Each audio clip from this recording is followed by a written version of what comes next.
Yet, according to author Meghan Markle, Prince William does not do what's needed in defending his own sister-in-law, despite speaking out against racism in football.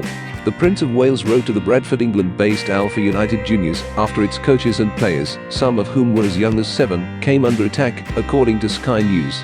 The team's administration has pressed the local football organization for assistance in responding to racial epithets and violent threats uttered by spectators during games. Williams stated in the letter, "In our society, racism and cruelty have no place. This kind of repugnant behavior must stop immediately, and those involved must be held accountable." Quote, "Submit your comments with your viewpoint." The Prince claimed he spoke with the Football Association, which oversees English soccer and whose president he is, on the team's experiences. The letter wasn't made public until the club sent it to the media. Not everyone, though, agreed with Williams' decision. Some people on Twitter thought he ought to have intervened to assist Meghan in dealing with bigotry.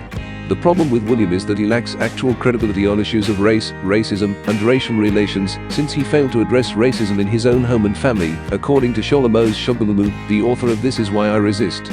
Therefore, we know that racism has no place in our culture, so who in their right mind would believe him when he says that? Our civilization is based on racism, but we also realize that it is based on the principles of white supremacy that he and his family have been unable to overthrow. Hence, why in heavens can anyone believe Prince William when he responds to young people or the general public about his emotions regarding racism, since he does not do what is necessary in safeguarding his own sister-in-law from racism, which he argues has no place in our society. It's never too late to set an example, and that's what he should do. He needs to admit that he made a mistake with Meghan Markle, in my opinion. That helps explain why people tell you what you did wrong, in a way. She continued, "I don't think Prince William has any credibility, and the only way he can start to have any grounds to speak about racism having no place in our society is for him to first clean up his house. He's going to be our next king, after all."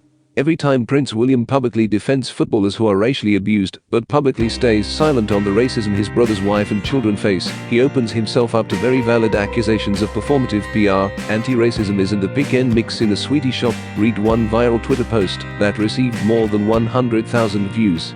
In 2021, he stated to Oprah Winfrey that one of the most telling and the saddest, I guess, parts was when over 70 members of parliament, female members of parliament, both Conservative and Labour, came out and pointed out the colonial overtones of articles and headlines published about Meghan. But over those 3 years, no one from my family ever mentioned anything. And it is painful. I appreciate you viewing. Comment on IT in writing. Join the channel today.